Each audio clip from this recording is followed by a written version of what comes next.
सबसे पहले भगवान भोलेनाथ के चरणों में प्रणाम करती हूँ, मेरा प्रणाम स्वीकार हो। आदि शक्ति माँ भवानी गौरा के चरणों में प्रणाम करती हूँ, मेरा प्रणाम स्वीकार हो। सभी देवी देवताओं के चरणों में प्रणाम करती हूँ, मेरा प्रणाम स्वीकार हो। आप सभी गुरु भाई गुरु बहनों के चरणों में प्रणाम करती हूँ, मेरा प्रणाम स्वीकार हो। गुरु भाई गुरु बहनों, आप लोगों के साथ से, आप लोगों के सपोर्ट से महादेव की कथा और शिव शिष्यों तक पहुंचती है। तो आप लोगों से यही निवेदन है कि आप लोग कथा को ज़्यादा से ज़्यादा शेयर करिए ताकि महादेव की कथा और शिव शिष्यों तक पहुंच सके। अगर जो आप लोग चैनल पे नए हैं तो सब्सक्राइब कर लीजिए ताकि जो भी वीडियो पड़े, जो भी कथा पड़े, वो आप लोगों तक आसानी से पहुंच जाए। कमेंट में महादेव का नाम जरूर लिखिए। भगवान का नाम लिखने से, बोलने से सारे कष्ट दूर हो जाते हैं, सारी परेशानी दूर हो जाती है। और गुरु भाई गुरु बहनों, कथा के अंत में कुछ गुरु भाई कुछ गुरु बहन कमेंट किए हैं, मैं उनके नाम की अर्जी महादेव के चरणों में लगाऊंगी। तो कथा को आप लोग अंत तक देखिएगा। और देखिए गुरु भाई गुरु बहनों, हम बार बार कहते हैं यही कि भगवान से सच्चे मन से प्रेम करिए, सच्चे हृदय से स्नेह करिए। तो ऐसा नहीं है कि हम ही सिर्फ ये काम कर रहे हैं, हम ही निष्ठा से उनको पूज रहे हैं, हम ही निष्ठा जमाए हैं, हम ही भरोसा जमाए हैं, हम ही उन पे विश्वास करते हैं। भगवान भी उतना ही हमसे प्रेम करते हैं। भगवान भोलेनाथ उतना ही प्रेम अपने भक्तों से करते हैं जितना हम करते हैं, उसका 100 गुना हमसे प्रेम करते हैं। अगर जो उनका प्रेम नहीं होता तो इस धरा पे हम लोग होते नहीं, हम लोग एक दूसरे को जानते नहीं।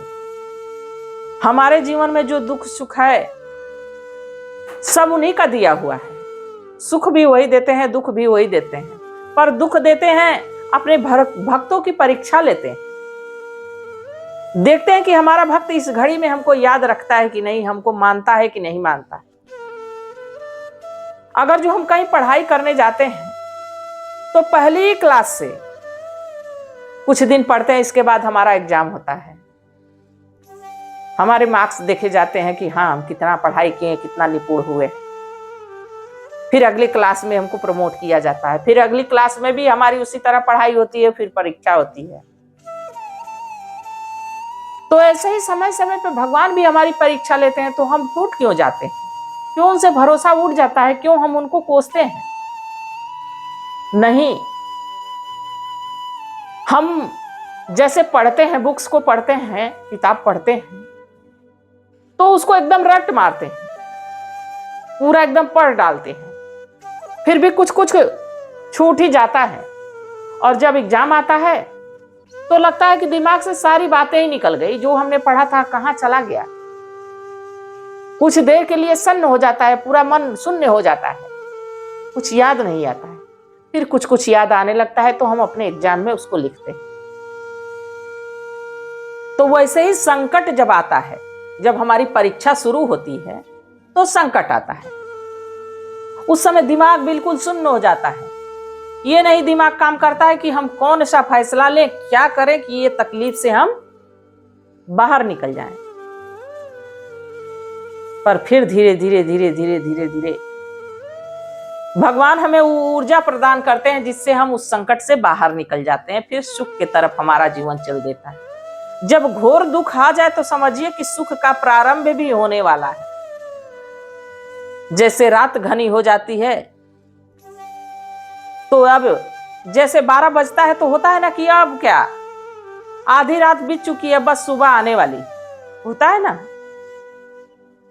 हम लोग इन सब बातों को क्यों भूल जाते हैं और अपने कर्मों का लेखा जोखा, अपने कर्मों का दोष भगवान पे स्वयं मढ़ते रहते हैं। बाकी ये भी याद रखना चाहिए कि हम जितना भगवान से प्रेम कर रहे हैं उससे ज्यादा भगवान हमसे प्रेम कर रहा है। वो अपने भक्तों के लिए, अगर जो भक्त के मुंह से कुछ झूठ भी निकल जाए तो भगवान उसको सच साबित कर देता है। अब इसका मतलब ये नहीं कि आप झूठ बोलते रहिए, ऐसा नहीं है, पर बाय द वे में कभी अगर जो झूठ निकल गया तो भगवान उसको सत्य कर देता है। देखिए, एक ऋषि जी थे, उनके पिताजी बहुत बड़े राजा थे। बहुत बड़ा राजपाट था। वो बहुत धर्मशील राजा थे। उस समय में उनकी तूती बोलती थी, ऐसे राजा थे। बाकी उनका पुत्र भगवान से प्रीत हुई सन्यास पे निकल गए। वो भगवान के प्रेम में ऐसे विवल हुए, ऐसे पागल हुए। देखिए, प्रेम ये 2 अक्षरों का शब्द है। प्रेम मीराबाई भी की थी भगवान से, श्री राधा जी भी की थी, रुक्मिणी जी की थी, सत्यभामा जी की थी। सभी लोगों ने भगवान को चाहा। ऐसा नहीं है कि भगवान को कोई प्रीत नहीं करता था। सब समान रूप से अपने अपने स्थान पे सब प्रीत करता था। पर भगवान एक से नहीं प्रीत करते थे, वो भी सबसे प्रीत करते थे। हमारे महादेव सिर्फ क्या एक भक्त को, जो भक्त उनके लिए सर्वस्व न्यौछावर करने के लिए तैयार है, क्या उसी को बस मानते हैं? महाबली रावण को देख लीजिए। रावण घोर तपस्या किया, बहुत विद्वान पुरुष था, महापंडित वो था। भगवान को पूजा, भगवान को साक्षात भगवान का किया। भगवान उससे पूछे कि क्या चाहिए, तो भगवान को ही ले जाने की बात कर दिया। भगवान तथास्तु भी कहे। भगवान अपने भक्तों को कभी निराश नहीं करते हैं, पर भक्त अपनी ही बातों में फंस जाता है। हम भगवान से हमेशा मांगते हैं, भगवान हमारा ये काम पूरा कर देना, और कभी ये नहीं सोचते हैं कि हो सके भगवान उससे ज्यादा देने की सोच रखी हो।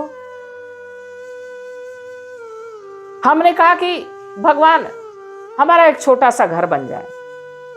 भगवान उस बात को मान गए। भगवान किसी ना किसी इल्म कोई जुगाड़ लगाए, हमारा वो काम पूरा हो गया। और बाद में फिर हमारी नई इच्छा जागृत हो जाए, भगवान हमारी गाड़ी हो जाए।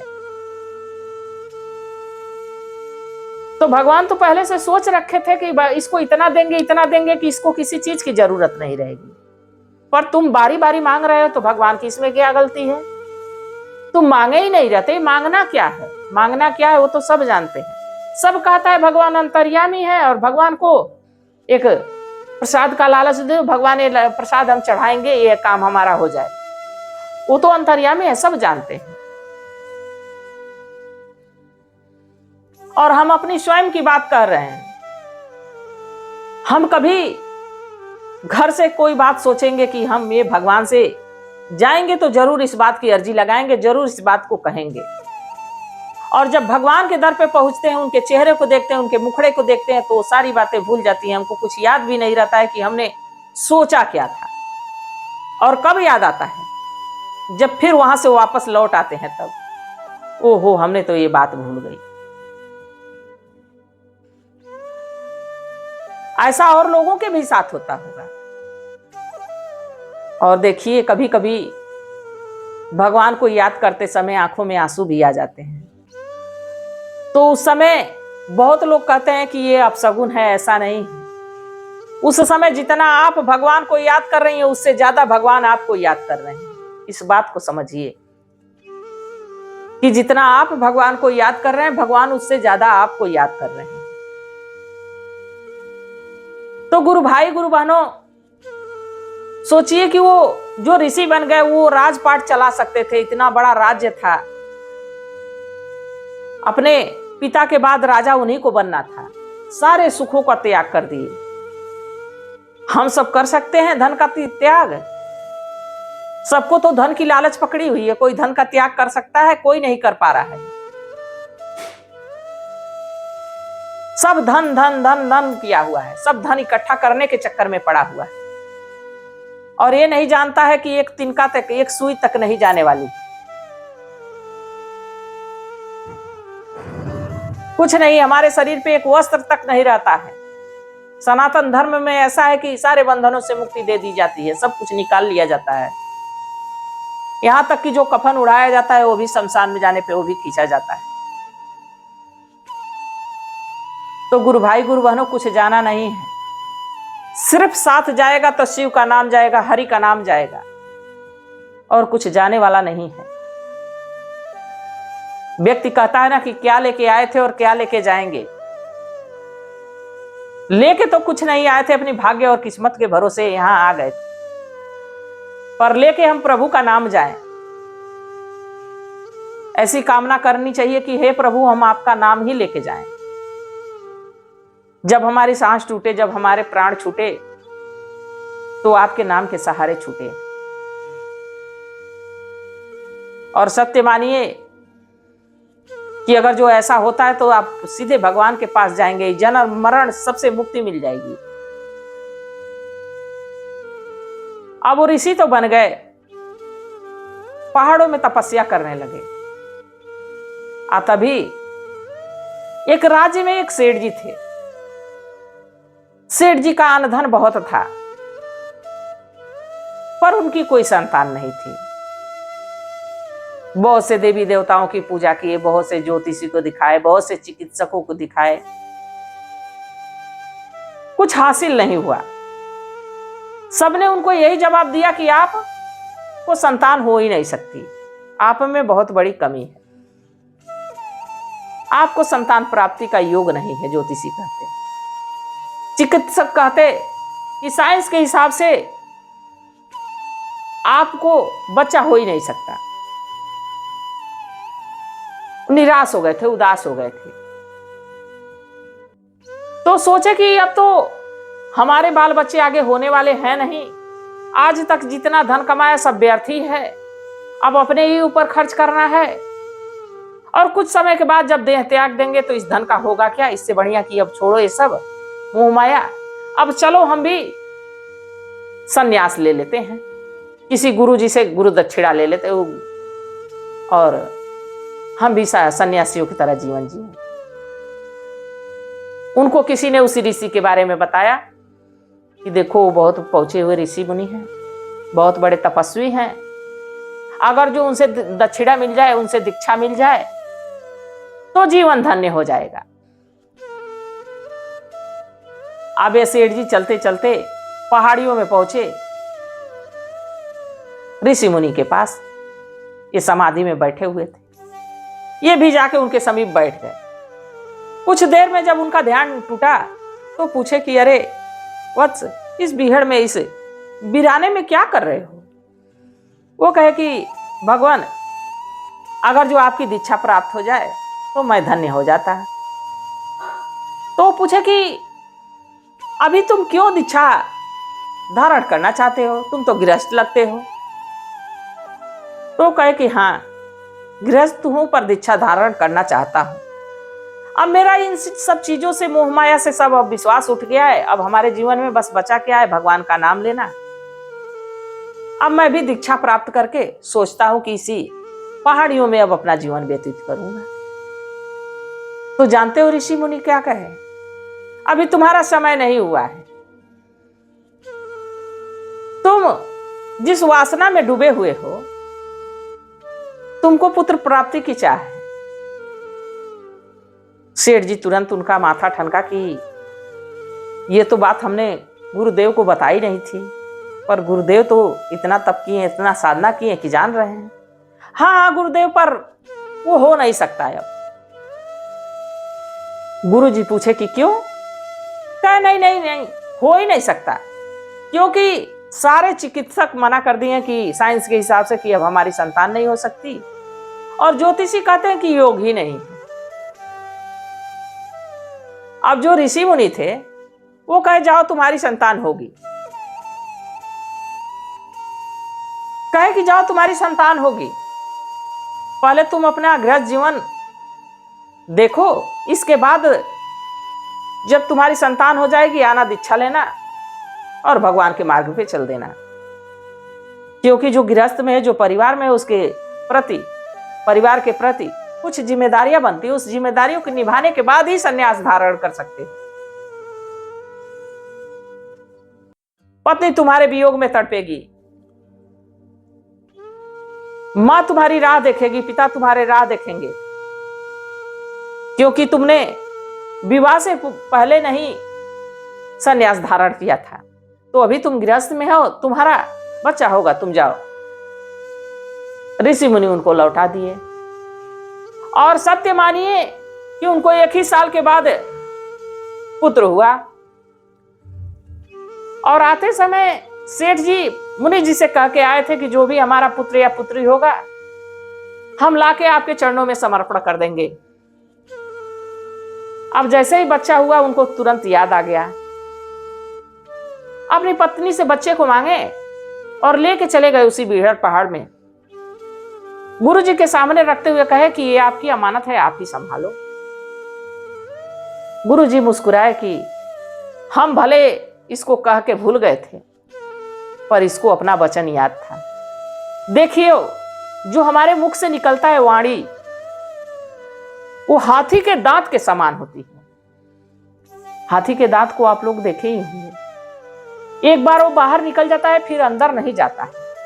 वैसे ही हमारी वाणी है, एक बार बाहर तो निकल जाती है, फिर वापस नहीं होती। गुरुदेव बड़ा प्रसन्न हुए, कहे कि इसका नाम आज से लक्ष्मण रहेगा, ये लक्ष्मण के नाम से जाना जाएगा। और तुम लौट जाओ, अभी तुम्हारे 4 पुत्र होंगे। सेठ जी को लौटा दिए और वास्तव में फिर उनको 4 पुत्र हुए। उन्होंने गृहस्थ जीवन ही संभालना शुरू कर दिया। और जो उनका पहला पुत्र था लक्ष्मण नाम का, वो आगे चल के बहुत ही विद्वान पुरुष बना, बहुत ही बड़ा ऋषि बना। तो देखिए गुरु भाई गुरु बहनों, जब सारी साइंस फेल हो गई थी, सारे ज्योतिषी फेल हो गए थे, तो एक भगवान का भक्त झूठे आश्वासन देने के लिए कह दिया कि जाओ तुम्हारे संतान होगी। भगवान उसका मान रखने के लिए उस सेठ को संतान हुई कि आज हमारा भक्त हम पे विश्वास करके, हम पे भरोसा करके उसको आशीर्वाद दिया है, अगर जो नहीं उसका बच्चा होता है तो इसकी वाणी झूठी हो जाएगी। भगवान अपने भक्तों का मान बचाने के लिए झूठ को भी सत्य साबित कर देते हैं, ऐसे हैं भगवान। तो गुरु भाई गुरु बहनों, भगवान सदैव साथ रहते हैं। और जैसा कि मैं कही थी, कुछ गुरु भाई कुछ गुरु बहन कमेंट किए हैं, मैं उनके नाम की अर्जी महादेव के चरणों में लगाऊंगी। तो राजू पटेल, गुरु भैया कमेंट करने के लिए बहुत बहुत धन्यवाद। मैं महादेव से प्रार्थना करती हूँ कि हे भोलेनाथ, हे शिव गुरु, इन पे इनके पूरे परिवार पे अपनी दया दृष्टि बनाए रखें, सदा इनको प्रसन्न रखें। और मिस शाम्या गुरु बहना कमेंट करने के लिए बहुत बहुत धन्यवाद। मैं महादेव से प्रार्थना करती हूँ कि हे भोलेनाथ, हे शिव गुरु, इन पे इनके पूरे परिवार पे अपनी दया दृष्टि बनाए रखें, सदा इनको प्रसन्न रखें। और ममता रावत गुरु बहना कमेंट करने के लिए बहुत बहुत धन्यवाद। मैं महादेव से प्रार्थना करती हूँ कि हे भोलेनाथ, हे शिव गुरु, इन पे इनके पूरे परिवार पे अपनी दया दृष्टि बनाए रखें, सदा इनको प्रसन्न रखें। और आरती प्रकाश गुरु बहना, आप लगभग सभी कथाओं को देखती हैं, कमेंट करती हैं, इसके लिए आपका तहे दिल से शुक्रिया, तहे दिल से धन्यवाद। और मैं महादेव से प्रार्थना करती हूँ कि हे भोलेनाथ, हे शिव गुरु, इन पे इनके पूरे परिवार पे अपनी दया दृष्टि बनाए रखें, सदा इनको प्रसन्न रखें। और रिंकी गुप्ता, रिंकी गुरु बहना, बहुत बहुत धन्यवाद। मैं महादेव से प्रार्थना करती हूँ कि हे भोलेनाथ, हे शिव गुरु, इन पे इनके पूरे परिवार पे अपनी दया दृष्टि बनाए रखें, सदा इनको प्रसन्न रखें। और शशांक जी कमेंट करने के लिए बहुत बहुत धन्यवाद। मैं महादेव से प्रार्थना करती हूँ कि हे भोलेनाथ, हे शिव गुरु, इन पे इनके पूरे परिवार पे अपनी दया दृष्टि बनाए रखें, सदा इनको प्रसन्न रखें। और उर्मिला पांडे, उर्मिला गुरु बहना, बहुत बहुत धन्यवाद। मैं महादेव से प्रार्थना करती हूँ कि हे भोलेनाथ, हे शिव गुरु, इन पे इनके पूरे परिवार पे अपनी दया दृष्टि बनाए रखें, सदा इनको प्रसन्न रखें। और मीरा सिंह, मीरा गुरु बहना, बहुत बहुत धन्यवाद। मैं महादेव से प्रार्थना करती हूँ कि हे भोलेनाथ, हे शिव गुरु, इन पे इनके पूरे परिवार पे अपनी दया दृष्टि बनाए रखें, सदा इनको प्रसन्न रखें, खुश रखें। और नयन कुमार गुरु भैया, बहुत बहुत धन्यवाद। मैं महादेव से प्रार्थना करती हूँ कि हे भोलेनाथ, हे शिव गुरु, इन पे इनके पूरे परिवार पे अपनी दया दृष्टि बनाए रखे, सदा इनको प्रसन्न रखें। और आर्यन कुमार, आर्यन ठाकुर, आर्यन गुरु भैया कमेंट करने के लिए बहुत बहुत धन्यवाद। मैं महादेव से प्रार्थना करती हूँ कि हे भोलेनाथ, हे शिव गुरु, इन पे इनके पूरे परिवार पे अपनी दया दृष्टि बनाए रखें, सदा इनको प्रसन्न रखें। और जिनका नाम मैं नहीं अर्जी लगा सकी हूँ उनसे क्षमा प्रार्थी हूँ, अगली वीडियो में उनका नाम जरूर लूंगी। और जिनका नाम नहीं ले सकी हूँ सभी के लिए मैं महादेव से प्रार्थना करती हूँ कि हे भोलेनाथ, हे शिव गुरु, सब पे अपनी दया दृष्टि बनाए रखें। इसी कामना के साथ हर हर महादेव।